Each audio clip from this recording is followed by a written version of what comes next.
ఇప్పుడు గౌరవనీయులు మన ఐటీ శాఖ మున్సిపల్ అడ్మినిస్ట్రేషన్ మంత్రి మన అన్న మన యువ నాయకుడు గౌరవనీయులు కేటీఆర్ గారిని మాట్లాడాల్సిందిగా కోరుతాను. జై తెలంగాణ. ఒక్కసారి అన్ని పిడికిలు లేవాలి దయచేసి. జై తెలంగాణ, జై తెలంగాణ. గౌరవనీయులు స్థానిక శాసనసభ్యులు, యువ నాయకులు, ఉత్సాహవంతులు, నిజామాబాద్ పట్టణంలో పెద్ద ఎత్తున ఈరోజు మిమ్మల్ని అందరినీ కూడా ఇక్కడ ఒక్క చోట చేర్చి ఎంత పెద్ద సమావేశాన్ని ఏర్పాటు చేసిన గౌరవ శాసనసభ్యులు సోదరులు బిగాల గణేష్ గుప్తా గారు, మీ అందరి అభిమాన నాయకురాలు, గౌరవ పార్లమెంట్ సభ్యురాలు సోదరి, పార్లమెంటులో ఒక్క ప్రధానమంత్రి గారినే కాదు అందరు మంత్రులు, మొత్తం కేంద్ర ప్రభుత్వంలోని అందరి దృష్టిని ఆకర్షించే విధంగా మన తెలంగాణ వాణిగా ఢిల్లీలో మనందరి తరపున బలంగా తన వాదనను వినిపిస్తున్న సోదరి కవిత గారు, గౌరవ శాసనసభ్యులు జీవన్ రెడ్డి గారు, షకీల్ అహ్మద్ గారు, గౌరవనీయులు మిషన్ భగీరథ ఉపాధ్యక్షులు బాల్కొండ శాసనసభ్యులు ప్రశాంత్ రెడ్డి గారు, గౌరవ సీనియర్ శాసనసభ్యులు పెద్దలు హనుమంత్ షిండే గారు, శాసన మండలి సభ్యులు గౌరవనీయులు విజి గౌడ్ గారు, గౌరవనీయులు రాజేశ్వర్ గారు, జిల్లా పరిషత్ అధ్యక్షులు గౌరవనీయులు దఫేదార్ రాజు గారు, గౌరవ పెద్దలు ఈగ గంగారెడ్డి గారు, అలీంబాయ్ గారు, ఎల్ఎంబి రాజేశ్వర్ గారు, గౌరవ మేయర్ గారు శ్రీమతి ఆకుల సుజాత గారు, అదే రకంగా వేదికపైన ఆసీనులైన గౌరవనీయులు మోహన్ రెడ్డి గారు, ఇంకా గౌరవ సీనియర్ నాయకులు విద్యాసాగర్ రావు గారు, పేరు పేరున వారందరికీ, ఎన్ఆర్ఐ తెలంగాణ రాష్ట్ర సమితి కోఆర్డినేటర్ మహేష్ బిగాల గారు, మా టీహబ్ సిఓఓ శ్రీనివాస్ కొల్లిపారా గారు, ఈరోజు నిజామాబాద్ పట్టణంలో జరుగుతున్న ఈ కార్యక్రమాన్ని ఆశీర్వదించడానికి, మీ అందరికీ ఒక విశ్వాసాన్ని కల్పించడానికి ఇక్కడికి విచ్చేసిన మా ఎన్ఆర్ఐ మిత్రులందరికీ పేరు పేరున వివిధ సంస్థల ప్రతినిధులుగా, వివిధ సంస్థల అధిపతులుగా విచ్చేసిన మా ఎన్ఆర్ఐ మిత్రులందరికీ, గౌరవ కార్పొరేటర్లకి, గౌరవ పార్టీ నాయకులకి, మీడియా మిత్రులకి, ఇప్పటిదాకా చాలా ఓపికగా ఈ కార్యక్రమంలో అన్ని ఉపన్యాసాలు విన్నట్టు నటిస్తున్న మా చెల్లెళ్లకు, తమ్ముళ్ళు అందామంటే తమ్ముళ్ళు ఎవరు కనబడతలేరు, మొత్తం చెల్లెళ్ళు కనబడుతున్నారు. మీరు ఉన్నారా లేరా నాయన, మా పరువు అంతా పోతుంది ఇక్కడ. అప్పటి నుంచి మీ ఎంపీ గారు అడుగుతున్నది, అందరు ఆడపిల్లలే కనబడుతున్నారు, మగపిల్లలు ఎవరు కనబడతలేరు అంటున్నది. ఉన్నారా? ఉంటే కొద్దిగా లొల్లి పెట్టండి నాయన. బ్యాక్ బెంచెస్ మీ అందరికీ కూడా హృదయపూర్వకంగా శుభాకాంక్షలు. ఇన్ఫర్మేషన్ టెక్నాలజీ అంటే, సాంకేతిక పరిజ్ఞానం అంటే కేవలం రాష్ట్ర రాజధాని అయిన హైదరాబాద్కో, దేశ రాజధాని అయిన ఢిల్లీకో మాత్రమే పరిమితం అనుకునే పరిస్థితుల్లో, అట్లా కాకుండా ఈరోజు ఇన్ఫర్మేషన్ టెక్నాలజీ యొక్క సాంకేతిక మరియు శాస్త్ర పరిజ్ఞానం యొక్క ఫలాలను సామాన్యులకు, ద్వితీయ శ్రేణి పట్టణాలకు, మారుమూల ప్రాంతాలకు కూడా తీసుకెళ్లాలనే గౌరవ ముఖ్యమంత్రి గారి యొక్క ఆలోచన మేరకు రాష్ట్ర వ్యాప్తంగా నిజామాబాద్ కానీ, ఖమ్మం కానీ, వరంగల్ కానీ, కరీంనగర్ కానీ, మహబూబ్ నగర్ కానీ ఈ అన్ని పట్టణాల్లో కూడా తెలంగాణ పరిశ్రమలు మరియు ఐటీ శాఖ నేతృత్వంలో ఈరోజు మా పరిశ్రమల ఇన్ఫ్రాస్ట్రక్చర్ క్రియేషన్, మౌలిక వసతుల కల్పన టీఎస్ఐఐసి ఎండి గారు నరసింహారెడ్డి గారు ఇక్కడే ఉన్నారు.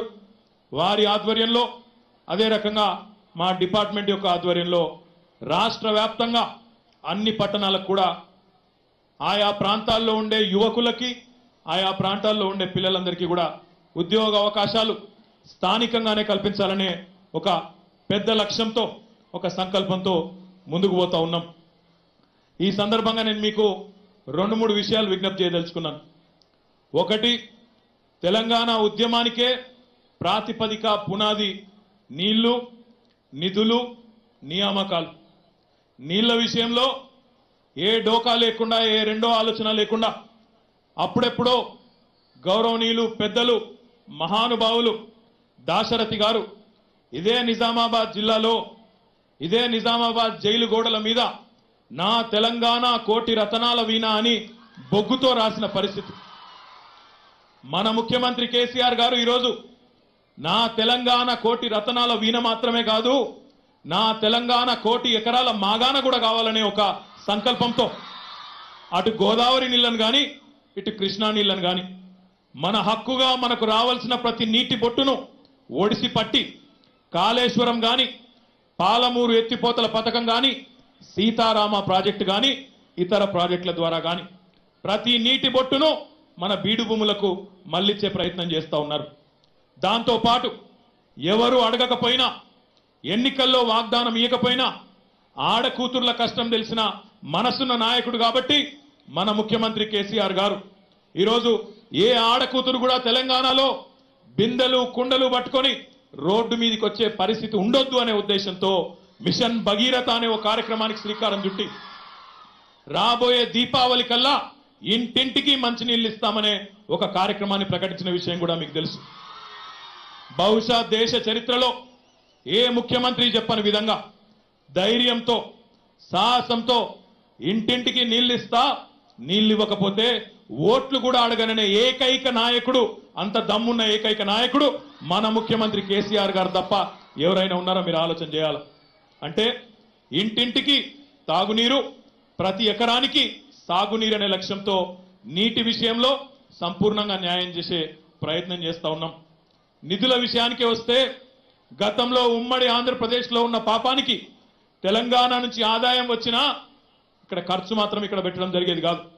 ఈరోజు నిజామాబాద్ కార్పొరేషన్ కి ఈ 4 ఏళ్లలోనే కేంద్ర ప్రభుత్వం ఇచ్చే డబ్బులతో కలుపుకుంటే రాష్ట్ర ప్రభుత్వం నేరుగా ముఖ్యమంత్రి గారి ఆలోచన మేరకు ఒక కొత్త సాంప్రదాయానికి శ్రీకారం చుట్టి బడ్జెట్లోనే ప్రతి సంవత్సరం నిజామాబాద్ పట్టణానికి 100 కోట్ల రూపాయలు ఇచ్చి మీ ఎంపీ గారు అడిగినందుకు మరొక 100 కోట్లు అదనంగా ఇచ్చి ఈ 3 ఏళ్లలోనే 400 కోట్ల రూపాయలు ఈరోజు ఒక్క నిజామాబాద్ కార్పొరేషన్కి ఇవ్వడం జరిగింది. అంటే కేంద్ర ప్రభుత్వ పైసలు ఇంకా ఇతరత్రా రాష్ట్ర ప్రభుత్వ గ్రాంట్లు ఇవన్నీ కలుపుకుంటే దాదాపు 900 కోట్ల రూపాయలు ఈ 4 ఏళ్లలోనే ఒక్క నిజామాబాద్ కార్పొరేషన్కి వచ్చినాయంటే నిధులు కూడా ఏ రకంగా సద్వినియోగం అవుతా ఉన్నాయో, నిధులు కూడా ఏ రకంగా తెలంగాణ రావడం వల్ల, కేసీఆర్ గారు ముఖ్యమంత్రిగా ఉండడం వల్ల మన పట్టణానికి నిధులు కూడా ఏ రకంగా వస్తా ఉన్నాయో మీరు అర్థం చేసుకోవచ్చు. ఇక అతి ముఖ్యమైనది, తెలంగాణలోని ప్రతి విద్యార్థి, తెలంగాణలోని ప్రతి యువకుడు, ప్రతి యువతి చిచ్చర పిడుగు మాదిరిగా ఆనాడు తెలంగాణ ఉద్యమంలో పోరాటం చేసింది. మా కొలువులు మాకొస్తాయి, తప్పకుండా తెలంగాణ వస్తే ఉద్యోగాలు వస్తాయనే ఒక ఉత్సాహంతోనే ఆనాడు ఉద్యమంలో ముందుకు కురకడం జరిగింది.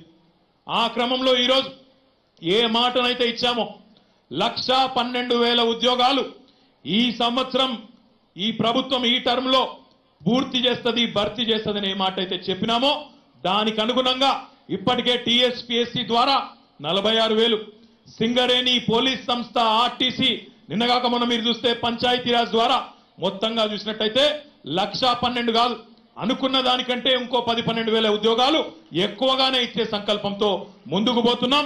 తప్పకుండా ప్రభుత్వ రంగంలో అనుకున్న మేరకు భర్తీ చేసుకుంటాం. కానీ ఒక్క తెలంగాణ మాత్రమే కాదు, దేశంలోనే కాదు, భారతదేశంలోనే కాదు, ప్రపంచవ్యాప్తంగా ఎక్కడా కూడా ఏ ప్రభుత్వము కూడా ఆ దేశంలో ఉండే ప్రతి నిరుద్యోగికి ప్రభుత్వ ఉద్యోగం ఇచ్చే పరిస్థితి ఎక్కడా కూడా ఏ దేశంలో కూడా ఉండదు. అందుకనే ఒకవైపు ప్రభుత్వ ఉద్యోగాలు భర్తీ చేస్తూనే ఇంకొక వైపు ప్రైవేట్ రంగంలో పెట్టుబడులను ప్రోత్సహించే విధంగా, ప్రైవేట్ రంగంలో పెట్టుబడులను ఆకర్షించడం ద్వారా మన పిల్లలకు ఎక్కడి వారికి అక్కడ ఉద్యోగాలు కల్పించాలన్న ఆలోచనతో ఒక విప్లవాత్మకమైన పారిశ్రామిక విధానం టీఎస్ ఐపాస్ అనే విధానాన్ని తీసుకొచ్చి స్వీయ ధృవీకరణ లాంటి కొత్త ఏర్పాట్లు చేసి మన తెలంగాణ ప్రభుత్వం గడిచిన 3 సంవత్సరాల్లోనే 1,23,000 కోట్ల పెట్టుబడిని ఆకర్షించి కొత్తగా ప్రైవేట్ రంగంలో 5,20,000 ఉద్యోగాలు ప్రత్యక్షంగా సృష్టించగలిగిందని చెప్పి కూడా నేను మీకు ఈ సందర్భంగా విజ్ఞప్తి చేస్తా ఉన్నా. ఇవన్నీ కూడా మన పిల్లలకే అందాలనే ఒక సంకల్పంతో ఈరోజు ప్రయత్నాలు చేస్తా ఉన్నాం.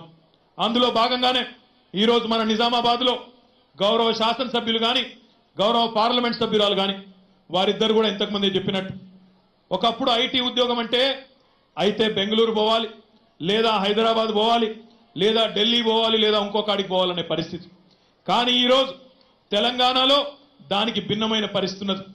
2013-14లో మనం ఇక్కడ అధికార పగ్గాలు చేపట్టినాడు. తెలంగాణలో గౌరవ ముఖ్యమంత్రి కేసీఆర్ గారు బాధ్యతలు తీసుకున్న నాడు, ఆనాడు మన హైదరాబాద్ నుంచి కానీ మొత్తం తెలంగాణ ప్రాంతం నుంచి కానీ ఐటీ ఎగుమతులు మొత్తం రాష్ట్ర వ్యాప్తంగా చూసినట్టయితే 56,000 కోట్లు మాత్రమే మనం పదవి బాధ్యతలు చేపట్టినాడు. ఆనాడే ముఖ్యమంత్రి గారి ఆదేశం మేరకు ఒక ప్రతిజ్ఞ తీసుకున్నాం. 56,000 కోట్లు ఉన్న ఐటీ ఎగుమతులను రెట్టింపు చేసి 1,20,000 కోట్లకు 5 ఏళ్లలోనే తీసుకుపోవాలనే లక్ష్యాన్ని పెట్టుకున్నాం. చాలా సంతోషమైన వార్త ఏంటంటే ఈ సంవత్సరమే దాదాపుగా 1,00,000 కోట్లకు చేరుకున్నాం. రాబోయే సంవత్సరంలో తప్పకుండా అనుకున్న లక్ష్యాన్ని నెరవేర్తామనే విశ్వాసం కూడా నాకుంది. కానీ ఎంపీ గారు, ఎమ్మెల్యే గారు ఏంటండి వీడియో నచ్చిందా? అయితే ఓ లైక్ వేసుకోండి, లేదంటే ఓ కామెంట్ చేయండి. ఎప్పటికప్పుడు మా వీడియోస్ చూడాలంటే సబ్స్క్రైబ్ చేసుకోండి.